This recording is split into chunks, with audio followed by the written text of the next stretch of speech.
So this is going to be a bit of a multilingual experiment, and we will see how it goes. Welcome back, everybody, and to tonight's final panel, which is, I guess, about artist collectives. And that's something that we're kind of broadly defining, I guess, as groups of artists who work together for shared aims, shared ideologies, aesthetics, and or political kind of beliefs. And I guess it's something that has obviously existed over a kind of number of decades and have had a really big impact on kind of conversations surrounding contemporary art.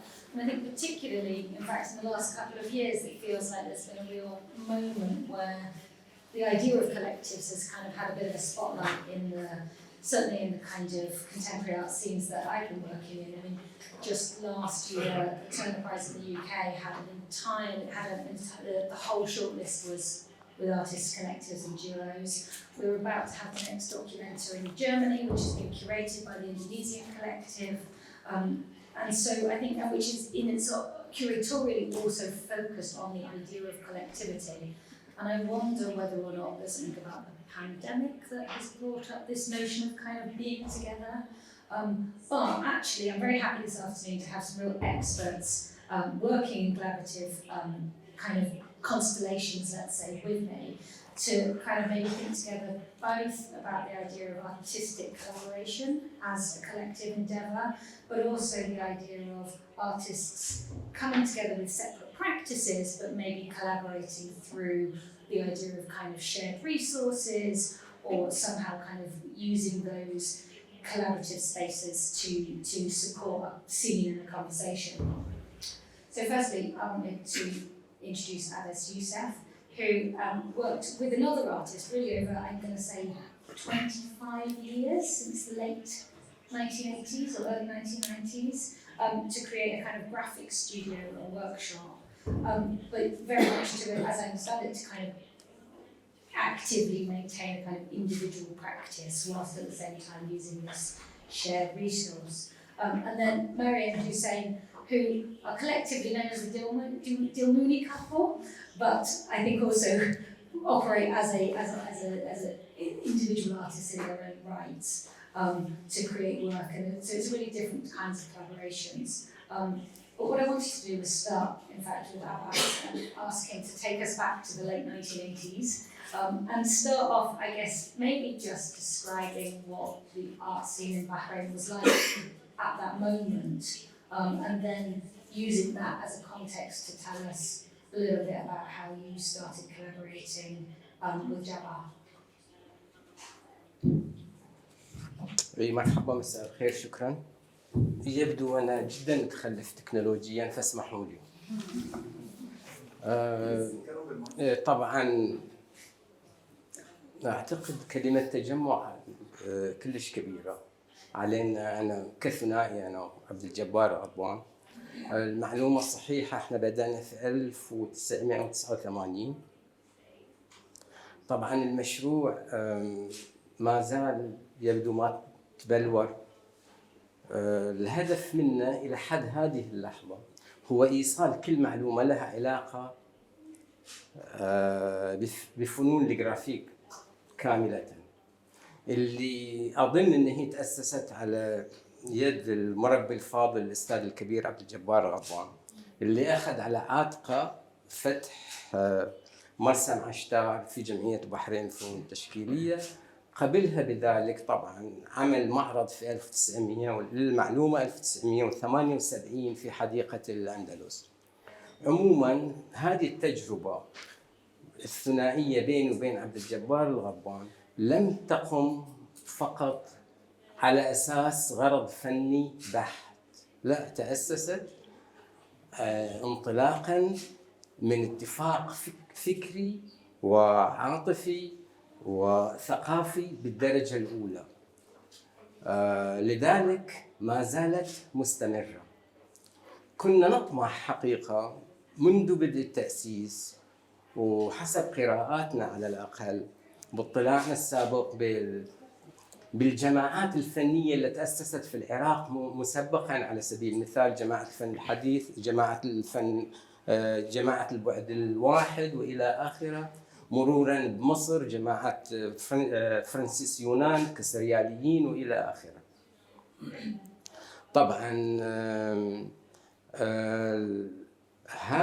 هذه الثنائية مثل ما ذكرت أنا أنه أخذنا على عاتقنا نشر هذا الفن بعد ما تعلمت أسسه أنا على يد عبد الجبار الغضبان، ولكوننا معلمين في مدارس التربية والتعليم، فأعتقد نقل المعلومة تكون أسهل لأن كون العملية التربوية تسري في عروقنا كمدرسين، وبالتالي وكأنما قدر أنه أي معلومة نمتلكها لابد أن نوصلها إلى الآخر.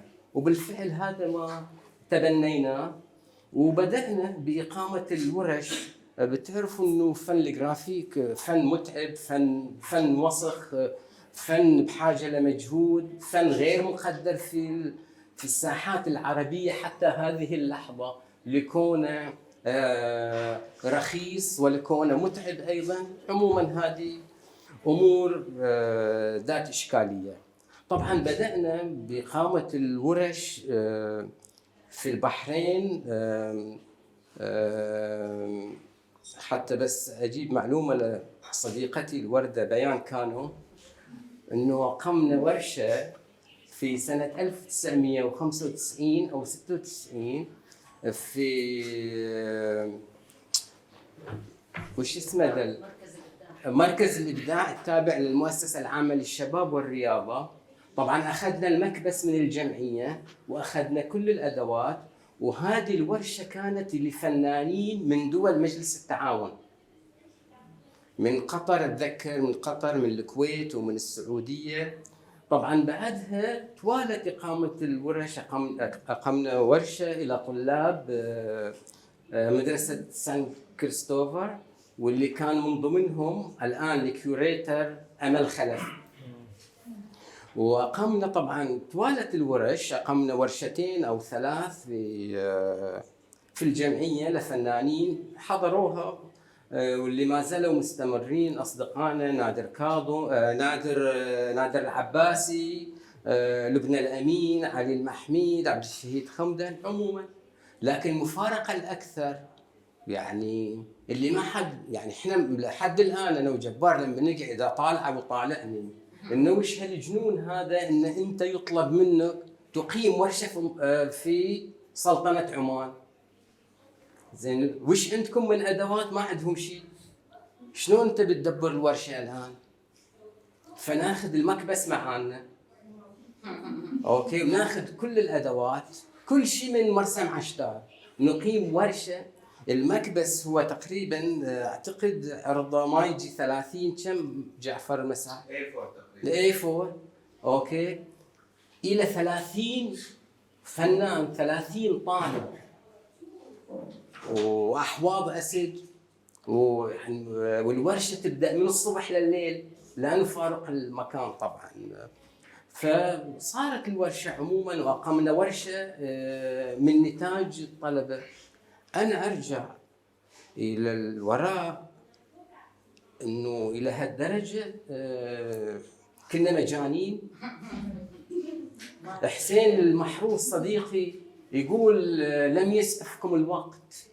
بالفعل لم يسعفنا الوقت. يعني لما أتكلم أنا عن التسعينات، يعني إحنا كنا متزوجين صحيح، بس ما نقضيه من أوقات في المرسم أنا وجبار أكثر مما نقضيه دون مبالغة، والشباب يعرفون مع عوائلنا.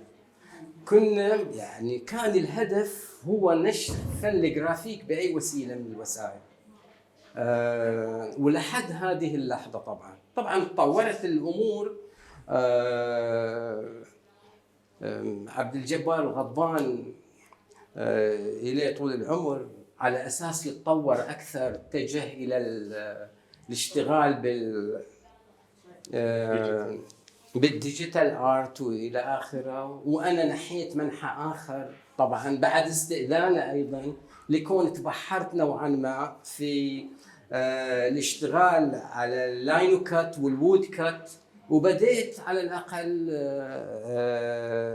اعطي دورات يعني متواضعه جدا الى الشباب في مرسم رباب، بس المبدا كله قائم هو على يعني التعليم، على التربيه، لانه كنا دائما ولحد هذه اللحظه انه في اساسيات في مبدا الجرافيك، انه انت كيف تحترم هذه العمليه كلها من الاي تو زد، من ضمنها ان انت يعني تتشارك او تتبادل طبعا النسخ بين الفنانين المشاركين في الورش، ان انت من تدخل الورشه لازم تترك الورشه كما كانت.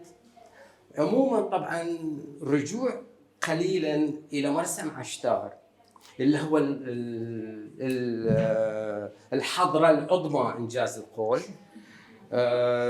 طبعا كتبنا انا وجبار كثنائيه، كتبنا مع بعض. انا كتبت ما يشبه الخواطر عن عشتار عن روائح الاسد اللي تبخر الامكنه، وكانها بالضبط يعني بخور ما يتمتع به المتصوفه انجاز القول. عموما هذا المكان مكان عشتار طبعا زاره الكثير من الفنانين، ابتداء من المرحوم رافع الناصري، مرورا بضياء العزاوي، عادل السيوي، كل الفنانين اللي يجون يعرضون بالرواق لابد ان يزورون هذا المكان. طبعا اقمنا ورش الى فنانين اتوا الى البحرين لان يعرضوا. على سبيل المثال عصام درويش اقمنا له ورشه خاصه لمده 3 أيام في المونوتايب، وبعدها راح دمشق وعمل معرض في جاليري عشتار بنفس التقنيه اللي تعلمها في مرسم عشتار. طبعا صديقتي بيان تتذكر لما جت اول مره جت فرانسيس، كانت معها صديقتها امريكيه او شيء، اول ما يجوا البحرين اعطيناها ورشه ايضا في نفس العشتار. يعني حتى ما اطول انا اظن انه الهدف اللي سعينا اليه ربما تحقق يعني القليل من، يعني ما نطمح هو الشيء الاكثر، لكن اعتقد انه معاي.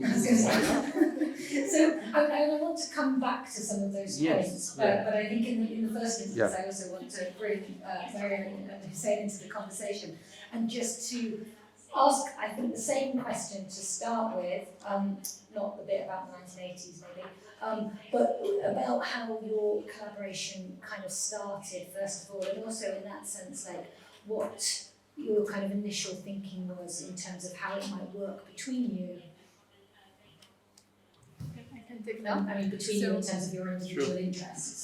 Yeah, I think there's something that Abbas said at the beginning.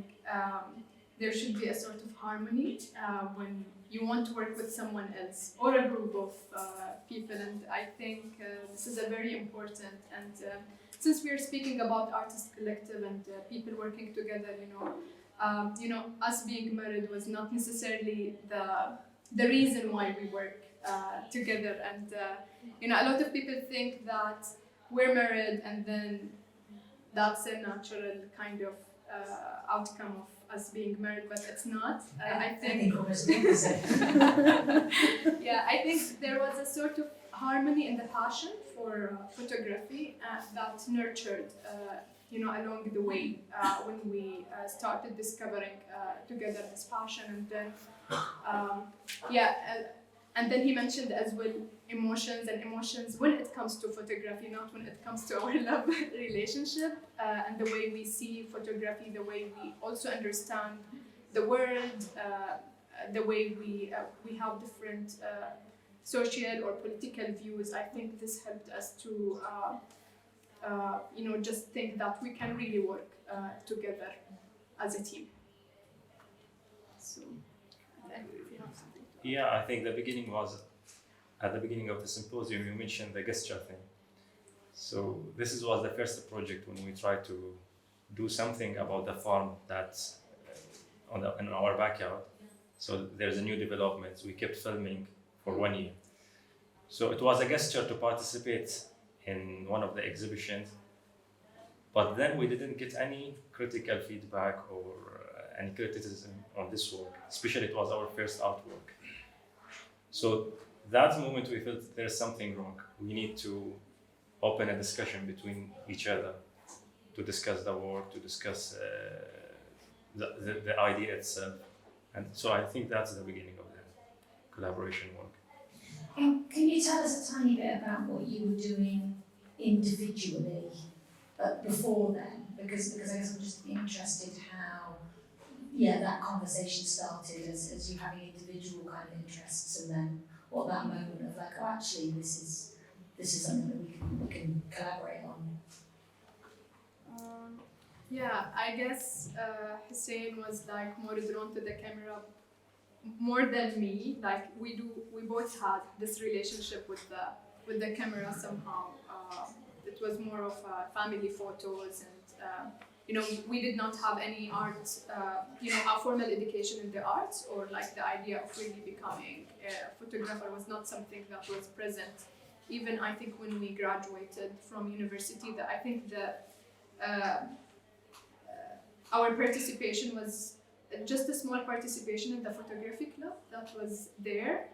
And then I guess when we had this idea to start the travel blog, I think in there things started happening, and CPA Bahrain, which is was founded. It's not here anymore, which is the Bahrain's, it's like Center of Photography Bahrain, and it was founded by a group actually of either Bahraini photographers and expat photographers who lives in Bahrain, and they brought really some amazing local photographers to give some photography sessions. One of them was Ghada Funji, who just came back from New York, and we attended these workshops, and then I think you get the spark, something, your eyes opened to something, and I guess from there we started exploring photography more, and engaging more in kind of workshops, photography education, and I think that was the journey on how we started and are being engaged in the photography scene. And then how has that, and I want to ask you the same question afterwards, in that sense, how has that kind of developed over time in terms of that? Has it come closer together, or is it something that over time you continue to maintain a kind of separate set of interests that intersect at certain points? Yeah, so I guess before our collaborative work, actually I did an individual work, and it was an exhibition in Riwaq with 7 women artists. So that was like a journey, not me and Hussein, but although in the background I used to go back to him and just show him the photos for editing and so on. But this experience by itself, it allowed me to explore myself as an individual, and then see what is my style is. And then when we started, I think our second work was our collaborative work. So I could somehow bring the elements that I believe I can bring to the project, and also starting to know how does Hussein work, and his style also to photography is really different from mine. He's more into shapes and forms, and he likes to he has his different way to look at things, framing things.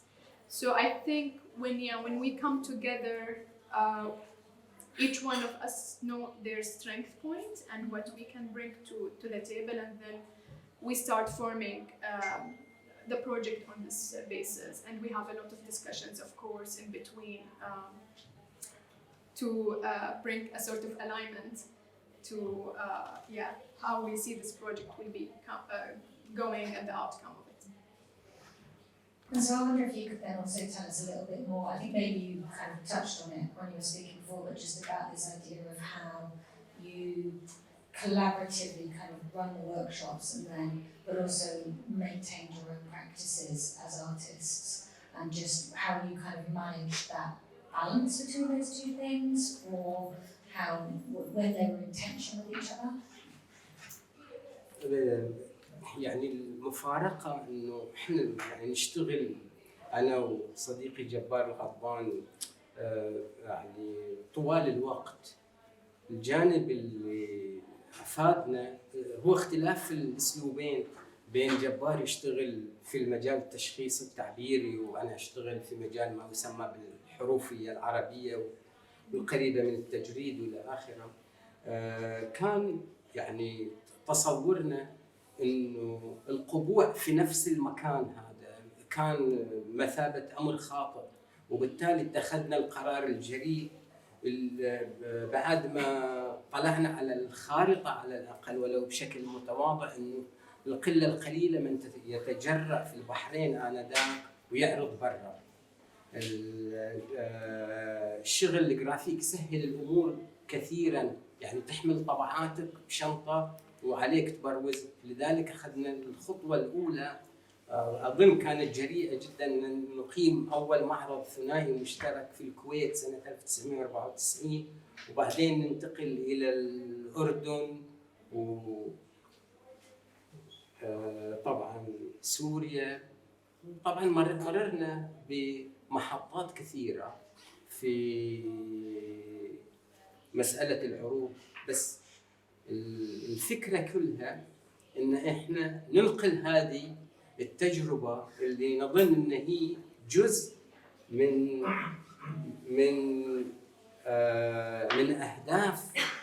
أهدافنا التعليمية أساساً، خصوصاً في منطقتنا، إنه نقل هذه الجوانب إلى جغرافيات أخرى. لربما حققنا الشيء، مو أنا اللي أقرر أكيد ولا أحد آخر. طبعاً ممكن أتكلم يعني أو أذكر طرفة بسيطة جداً عن مغامراتنا أنا وجبار. كنا عملنا معرض في دمشق 1998 والمعرض الثاني في حلب.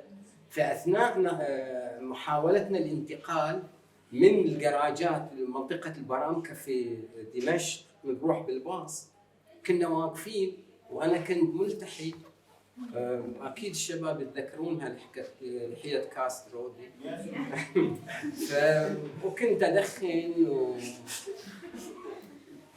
وإحنا واقفين جاء واحد مرحبا مرحبا، أنتم مش فنانين بحرينيين؟ قال لي جبار عايش في سوريا بيحكي سوري. يعني طلع إنه هو شايفنا بالليل بالتلفزيون مسوين معانا مقابلة.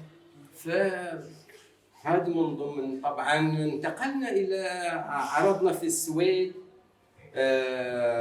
في الدنمارك، في لندن. كانت يعني رحلة شاقة نوعاً ما حقيقة، بس يعني كانت ممتازة أتصور، يعني هي ما زالت. And so I wanted then, just picking up on that idea of travel, and in that sense also maybe the question of what working as a collaborative duo gives you, both in terms of kind of, or maybe just in terms of kind of the confidence or the ability to do things like, because you guys have also done a lot of travel with your work, right? And that's kind of partly how it started, but also it feels like conceptually the idea of kind of home and movement and reflecting kind of back and forth on where you live and where you can kind of, the idea of those different perspectives. And so I guess there's two parts to that. I wonder partly if you could just sort of talk us through the importance of travel, but also how specifically, how as a collaboration that allows you to interact with those kind of different places.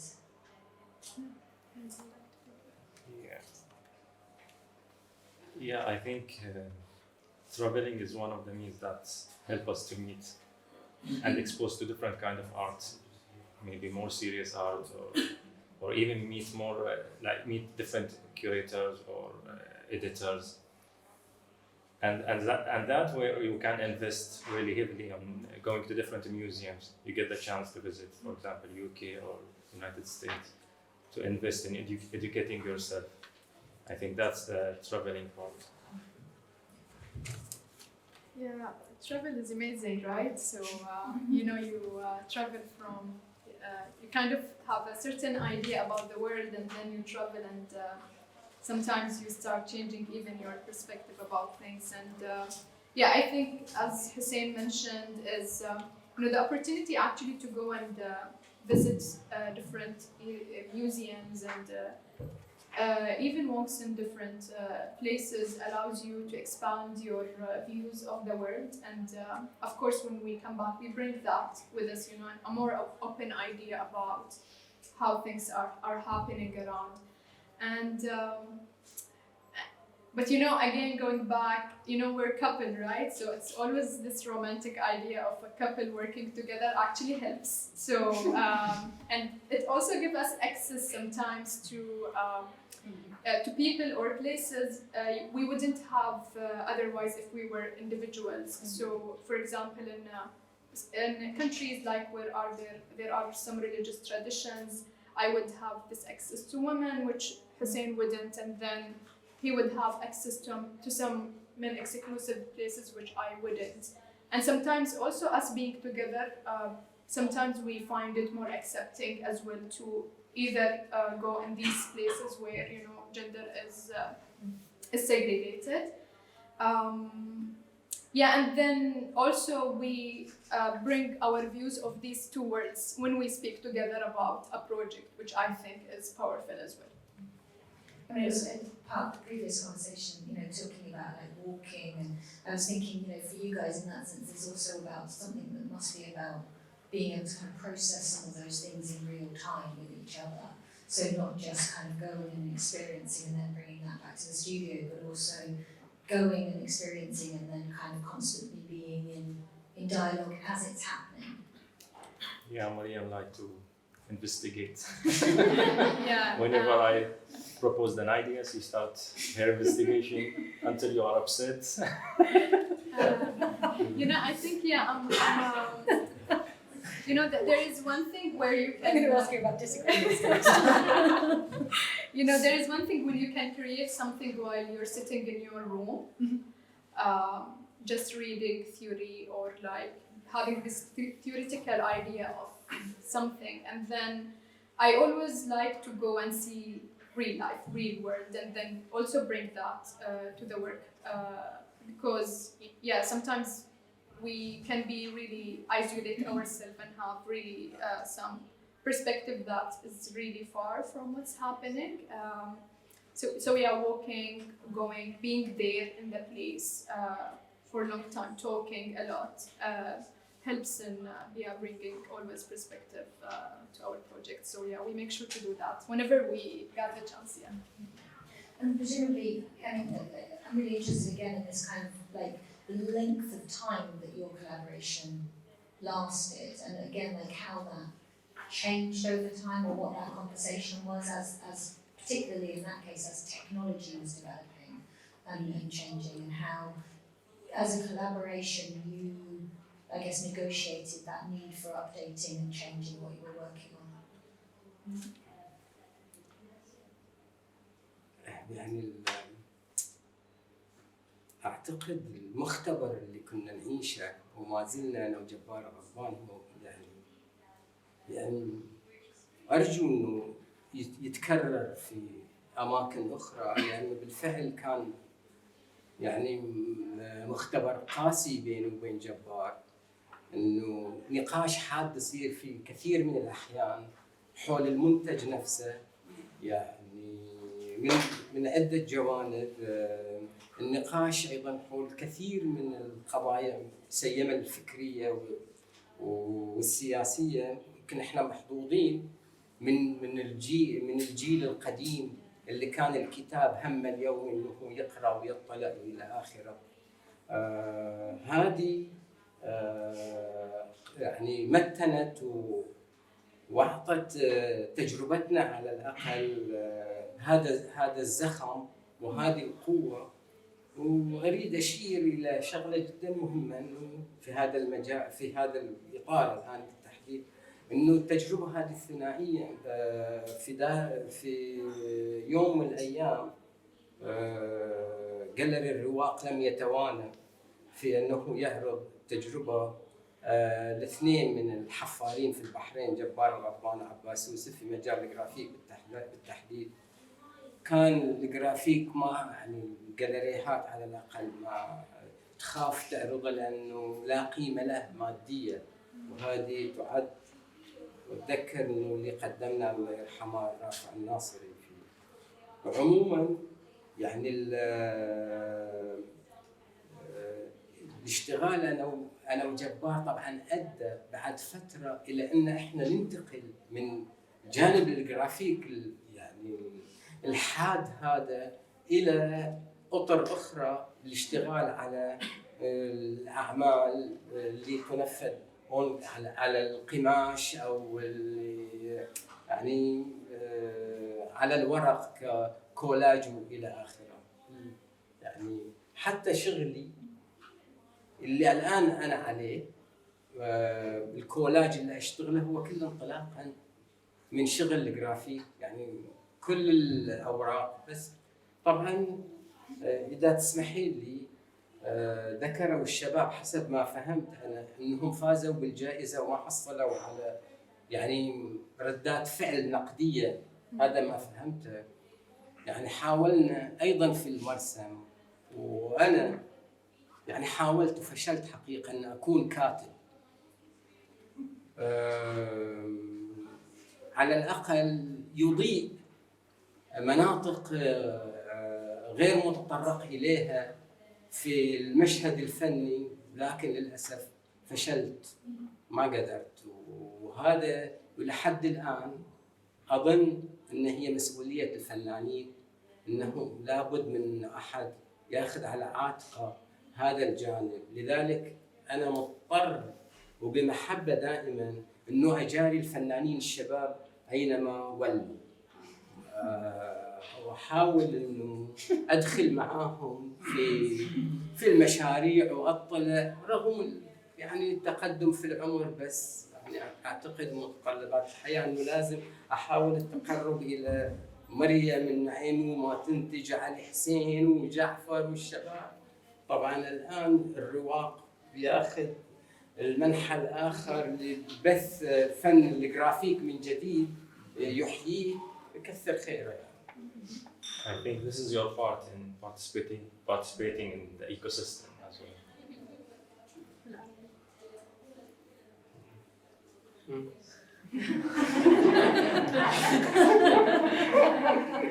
So I think we've got a couple more minutes, so I wanted to ask in that sense one more question that I hope kind of leads on from that a tiny bit, which is when we were speaking, I don't know, in the past, yesterday, the day before, you were telling me slightly about what you're planning for the future and thinking about kind of how you might broaden your collaboration out to kind of have a bit more of a wider conversation with other artists and practitioners. And I wondered if you might just share a tiny bit of that thinking process with us. So yeah, I think it's something that also Abbas mentioned. I think what's great about Artist Collective is it's liberating in a way. So and it's different from formal institution because it's this free space where you can come and exchange and have conversation and have critique and challenge yourself as well. So because we think we kind of have this thinking that maybe it's not enough the two of us. So and especially when it comes to documentary photography or documentary practices in Bahrain, we don't feel yet we have enough artists to talk to. And then we also want to expand. Maybe there are a lot of things that we learned and then we want to pass it on and then we want to exchange as well. So yeah, we think of creating a sort of a space where we can of course, I think when it comes to collective, it was something as Will mentioned at the beginning, and it's important to mention again. It's a sort of a partnership. So sometimes you have to pick your partners carefully because I guess, it's not only about a group working together, but this harmony is important. And there is a sort of harmony that develops and motivates you along the way. So I think maybe a group of people or a group of artists, if they find they share something, they can start something together. And so this is what we are looking actually to do, maybe to do something a bit informal, and then with the mission of developing our practice, and also pass it to maybe other people, and maybe in the future bring it to a sense of a collective project if possible sometimes. And collective projects are really powerful. They are well done. So these are one of the things that we aspire to do. Any other? We've got 5 minutes left if anybody's got any questions.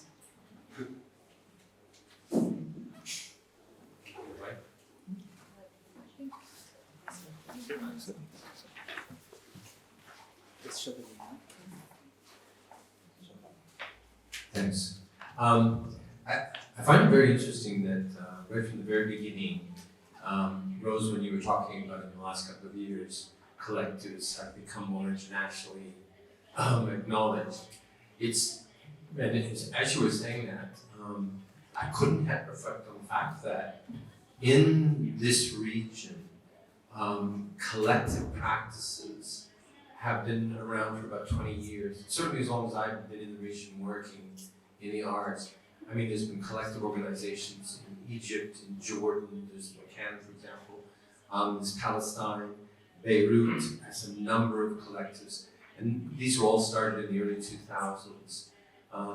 And each collective would eventually then spread out and form into another collective, creating spheres. And certainly, this notion of collaboration that has gone through all of the panels, this working together, the need for it, even participating with the public in participatory projects.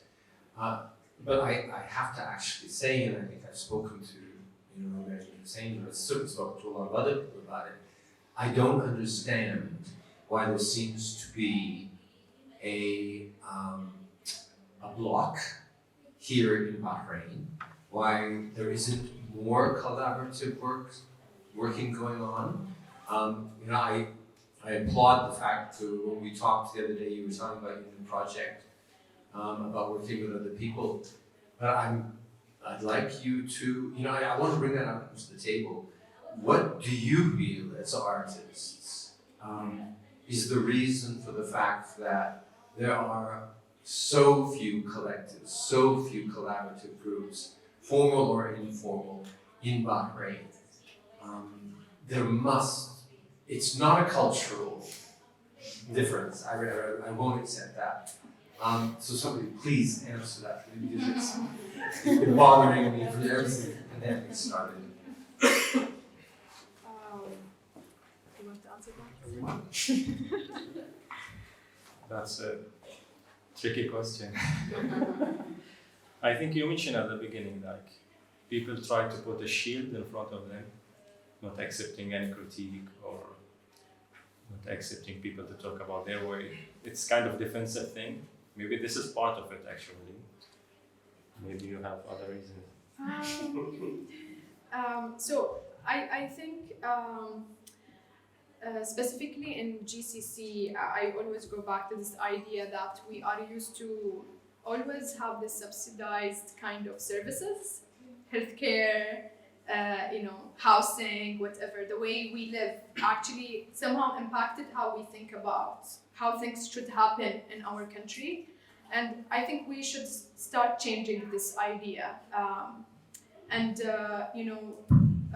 get away from waiting for the government, waiting for a big institution to come and support us, and then think us as individuals what we can do. What Abbas and Jabbar Ghadman did 20 years back, and then they just opened this small,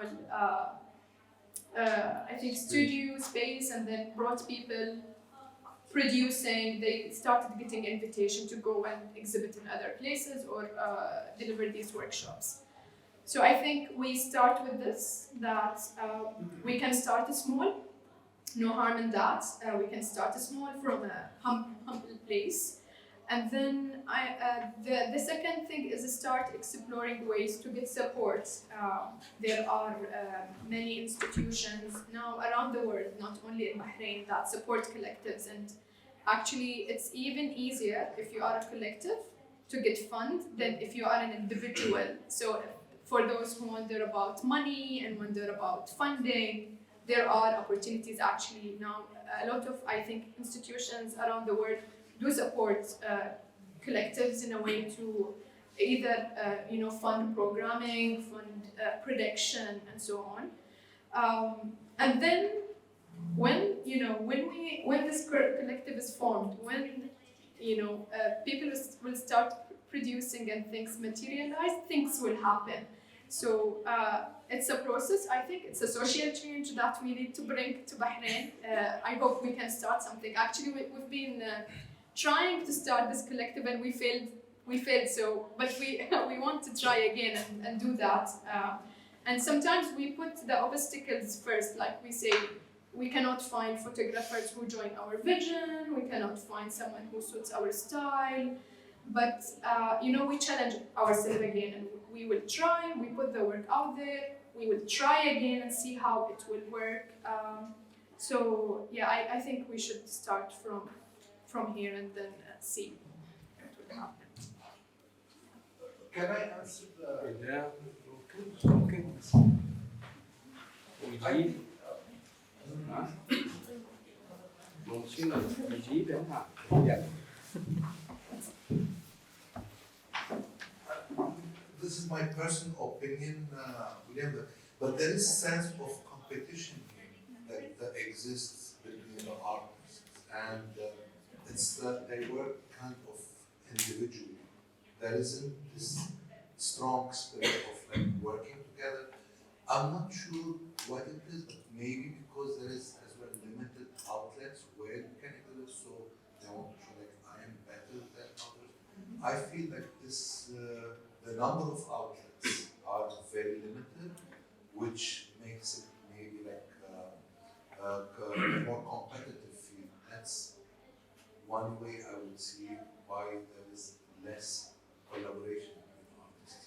Can I say something about that though? That strikes me as a real chicken and egg kind of an argument, because I think like a lot of what William is describing is like, well, if there's a lack of spaces, then a group of people can open a space together. It doesn't take a huge resource for a bunch of artists to come together and say, there's not enough places to show our work, let's do that. And precisely like that, I think that something Mariam said really struck a chord with me in terms of some of the experience I've had, limited though it is, which was the phrase that there's a refrain that got used quite a lot, which was, but that wouldn't work in Bahrain. And I was like, I don't understand where that comes from. What you're describing is, yes, absolutely a problem, but there's a solution to that problem that is sitting in this room. العفو. أنا إذا فهمت عن السؤال على الأخ لماذا لا توجد تجمعات أو الجماعات، هذه تقديري أنا، وأعتقد علي لما أخذ يسألني أسئلة مقاربة لهذا المعنى، وأعتقد في يوم ما كتبت حول هذا الجانب. هو منبع ذلك أمر ثقافي بحت، بمعنى إنه من تأسست الحركة التشكيلية في البحرين في الخمسينات لم يأخذ الرواد على عاتقهم ومن جاء من بعدهم على سبيل المثال إنه يخلقون ثقافة، ما بقول التجمعات، الجماعات على الأقل، ما خلقوا حتى إنه تقام هناك معارض جماعية على أساس إنه الأجيال اللي بعدهم تتعظ وتمشي على هذا النهج. أوكي، وقيمة معارض جماعية في 1983 وفي السبعينات، لكن هذه كانت تقام على استحياء، 4 أو 5 يقومون معرض وبعدين ما تشوف إن هذه المعارض تكررت. يعني للأسف لو هذه الأمور تكررت فأكيد راح بتكون هناك في جماعات، والجماعات هذه مفترض تصدر بياناتها الفنيه وتصدر رؤاها الفنيه حول ذلك، لكن هذا للاسف كله غير موجود، وبالتالي ما تاسست ارضيه ثقافيه لظهور مثل هذه التجمعات.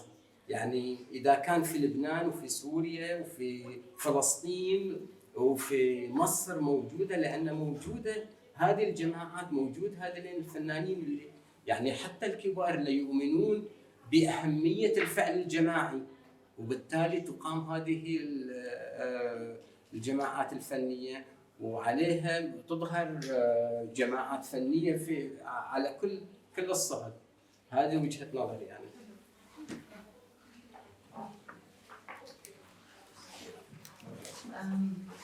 I think also in Bahrain, people are used to work with expats more than working within themselves. And I think that allows them to feel comfortably in being themselves with somebody who doesn't really going to judge them for who they are, because here people are very kind of, even the criticism is very difficult because they think this is going to expose them to outside. So the reason is, I believe it's an island, and islanders are very much open to things that comes to them instead of working together within themselves. So I think it's a cultural mindset, and it's easier to work with outside.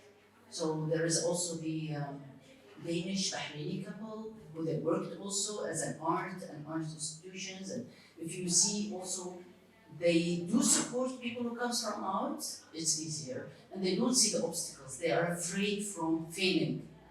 And if they collect, it's too shameful to break it. So that's, I think, another way of looking at it.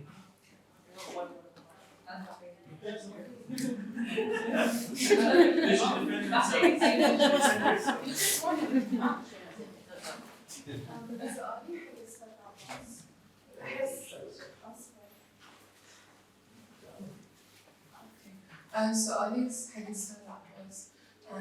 كلنا قاعد نقول ما في سبيسز، ما في ثقافة، ما في بس من شخص نجح إنه يسوي كولكتيف حق أكثر من 10 سنوات. أنا انعتب علي بعد كارتست الحين ما أعرف شلون أسوي كولكتيف، بس كذا قاعدة كله كذي قاعد ألطم وأقول أوه بس في بيروت فيه، بس في مصر فيه، بس شنو أقدر أسوي كارتست عشان أخلق ثقافة من بدون لا بس نقعد نتحطم، لأن إحنا نحب نتحطم بس ما حد قاعد يعطيني حل شلون أسوي كولكتيف أو شلون أجيب ثقافة الكولكتيفز مرة ثانية. أنا أعتقد يمكن لهجتي أو عندما أتكلم دائما يكون الكلام عكس الواقع تماما.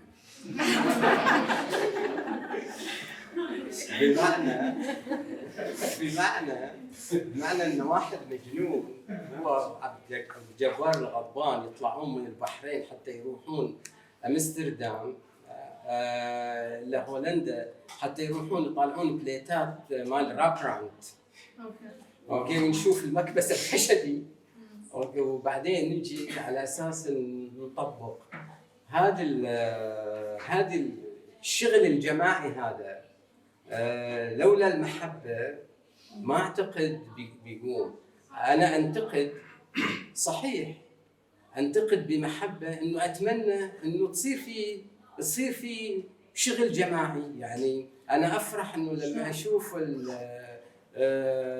جعفر العريبي، أريج رجب صار لهم معرضين أو يشتغلون مع بعض ويسوون معارض، فأنا داخليا دائما أتساءل أقول إن شاء الله هذين يستمرون وفي يوم ما يردون يكتبون يطلعون يعني على الأقل كتيب ضخم حول رؤاهم وحول تجربتهم، وبالتالي هذه المجموعة أحد تصيد العدوى مثل ما كورونا على الأقل وتنتشر إلى مجاميع أخرى.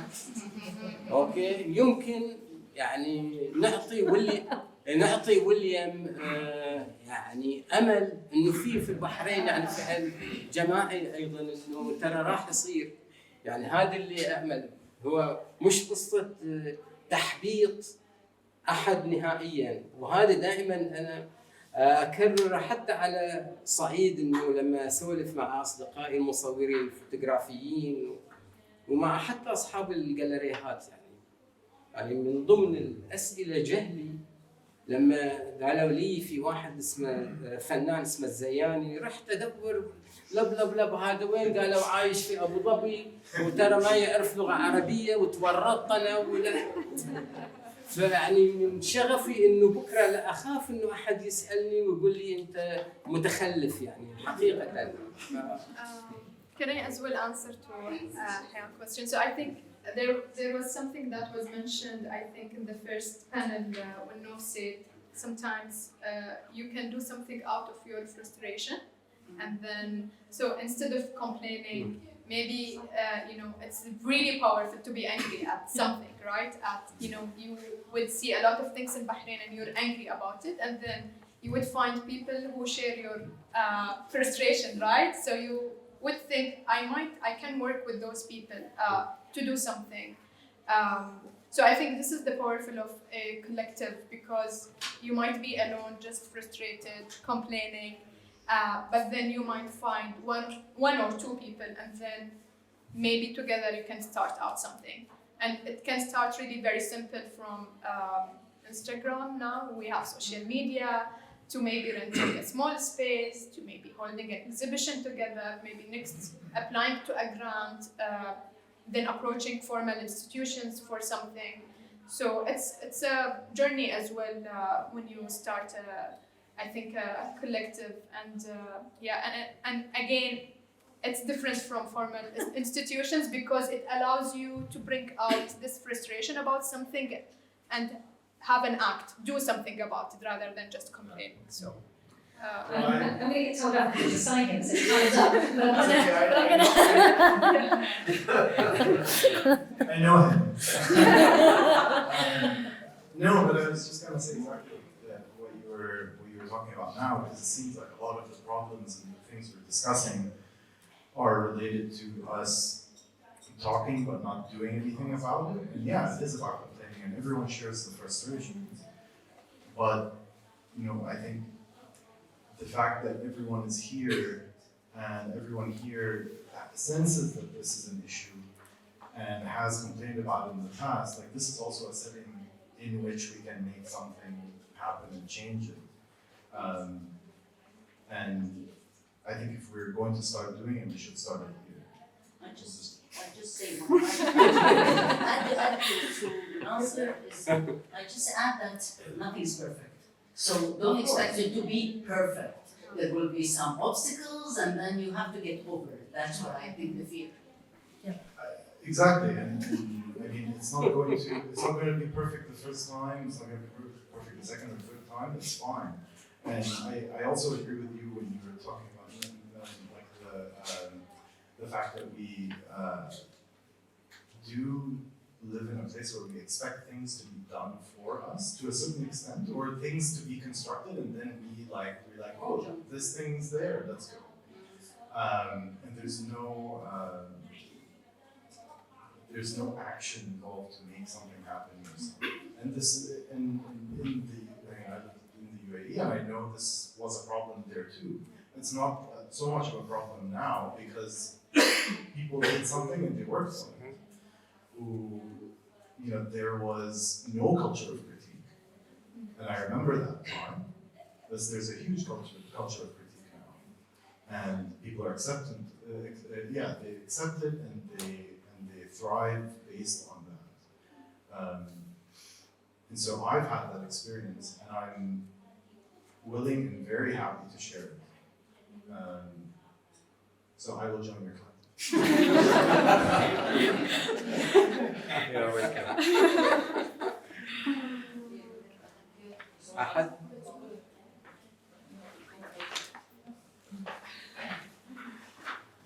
أوكي أنا أحد يسأل.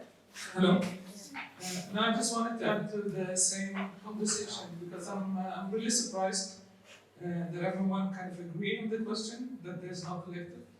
And I was really happy when Camille raised his hand, but then again disappointed because he did not correct it. And I think Camille, in a project like Photos on a Chair, to do 16 times with artists from anyone or most of the people that he asked happily collaborated to also kind of not see this as a collaboration. I don't know what is it. You know? So the question is maybe formal collaboration, right? Yeah. And I then think that was discussed. What do we collect it as, put on a chair as a collective or no? But it's a project. That's what we Yes. discussed. Yes. So the formal, continuous aspect of it is what's missing. And maybe just to comment also on your comments about working with non-Bahrainis. I work in a collective with a Danish partner, and just recently we worked with Ali Karim on a project, and just the same discussions, completely different outcomes. And I must say, to work with the Bahraini who understands it really well is very different. Nice. Two, in a better way. خلاص يعني ننهي. Sorry.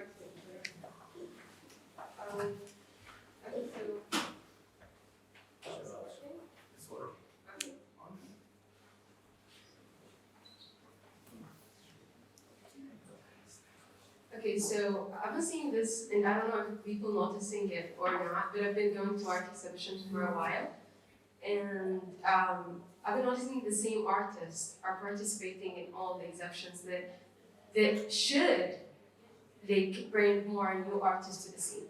So as a person who quitted art, not really proud of it, but I quitted art because I haven't seen much of maybe we as an artist really scared, and we need people who tell us that go there, do something, and people who welcome us, and those spaces where we feel we're welcome more than spaces where we need to put our foot in.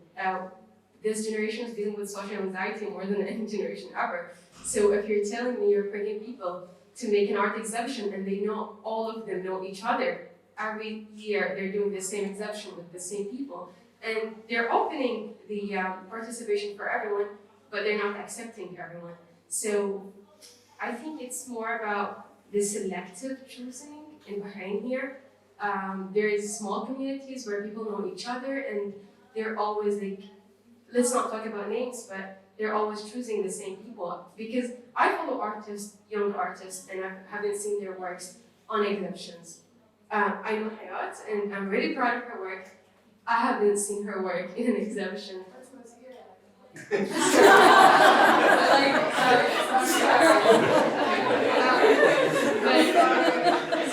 But something generally they can the annual exhibition, Bahrain exhibition. So the selective choosing, and the second thing is I think this generation is already dealing with waiting for validation from bigger artists. So you never know when you're really ready to be in the scene. So you do your work and your authentic style, and then you really wonder, is it really ready to be published, or is it really ready to be seen? And then you go to people who you know. And I don't think many people have this artist community where they can show their work and then not get validation, but critical points, so they can know when is the time. Okay, we can really start now, but for every person, it's a different journey. It's a different thing. The way they are working with, how they're working in their artworks is just different. And I think it's we don't have this variety of communities, we can say. If I can respond to that very briefly, I think part of what you're describing in terms of this idea of a kind of validation process is precisely why you should just ignore the older generation, get on and do your own thing. I mean, in that sense, that's when innovation and change happens, is that moment where you go, I don't really care if that old person over there likes my work or not. I want to talk to my generation, my peer group of my set of artists, and we are going to make them pay attention to us. That's the only way to do it, is just get on and ignore them. ممكن أعلق؟ أنا من باب الخبرة المتواضعة، طبعا الكلام أقدره واحترمه، بس منذ بداياتي كنت أشعر إنه أمامي تحدي إنه أنا اسمي عباس يوسف لازم أكون في الخارطة. بمعنى إنه ما كان أحد يهمني إنه أو أي معرض أو أي تجمع إنه أقدم عملي ويرفض، لأنه لحد الآن أنا مؤمن بالديمقراطية، بأنه لما أقدم أي عمل إلى أي معرض جماعي وفي لجنة فرز وفي لجنة اختيار من حقها أن هي ترفض عملي. رفض عملي مو معناها أن أنا مش فنان، لا، هذا جانب. طبعا الجانب الآخر هو اللي أعتقد على أي شخص يدخل في غمار الفن أنه لابد يعني يؤمن بأنه يريد، إذا هو على سبيل المثال داخل بمحبة يريد يصير فنان بيصير فنان، ما في أحد وصي على أحد نهائيا. العالم مفتوح، يعني قبل ما كان في إنترنت، الآن الإنترنت موجود، يعني الاتصالات وهو قاعد ممكن يجريها مع العالم بأكمله. يعني حتى نخوض تجارب، بس أريد يعني أقول شغلة معينة. كنت لأنه مجنون حقيقة، يعني كنت أنام في محطات القطارات وأنام في الحدائق، بس أريد أن أوصل إلى المتاحف وإلى الجاليريات في أوروبا، وإلا يعني كنت نمت في الشوارع، وكنت أرسم في بريمن وفي برلين على الأرض مع الفنانين، بس كنت أريد أعيش هذه التجربة حتى أجي وأخليها دائما في مخزوني الفكري والعاطفي من أجل أن أنا أصل. وإلا يعني أي فنان يعني بيخلي أمامه بلوكات إنه أنا ما راح أصير فنان، 100% ما راح يعني تعدي هذه العقبات نهائيا، والمجال مفتوح أعتقد الآن في هذه الدنيا كلها. Just to add to her reply to her, what she was saying, actually we discovered many artists by the open call. That is something, it's just, I was really happy to have the open call. People, I don't know them. I've never heard about them, young, capable, but they took the courage to apply. Okay, maybe you get 70, you reject 50. So there is rejection, but there is also acceptance. So that is not an excuse, I think. I don't know Maryam Naim, I just met her like this. I don't know like many artists. It's just Ja'far Haddad is one of them. And now with having the Nexus and having the courses, it allows people to sit, share, and not all of them are artists. Some of them are writers, some of them are filmmakers, some of them. So basically, it's just a kind of having collectives of sharing ideas and discussing. So I think there is always a way, but as we say, it's always easy to play, but try, search. With the internet now, there's nothing is limited. Thank you.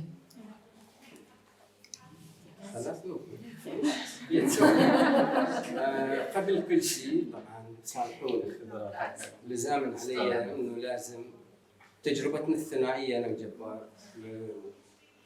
اشكر الشيخ راشد طبعا اللي رئيس المجلس الوطني للفنون اللي ما زال يعني يدعم تجربتنا الثنائيه، وطبعا الصديقه الورده هذه بيان كانوا رواق كل العاملين الى حد هذه اللحظه انه انا اقف امامكم برغبه ملحه جدا، وهي تعرف تماما، الاصدقاء يعرفون لو اجيد الحديث امام جميع ولا اشارك في مؤتمرات، يعني انا مستغرب من حالي انه انا موجود حقيقه. يعني شكرا لكم جميعا، شكرا لروزي اللي التقيت بها اول مره في وين كوثر؟ في فولك صح؟ زين ذاكرتي. وليم شكرا لكل شيء. Thank you everybody for your contributions as well.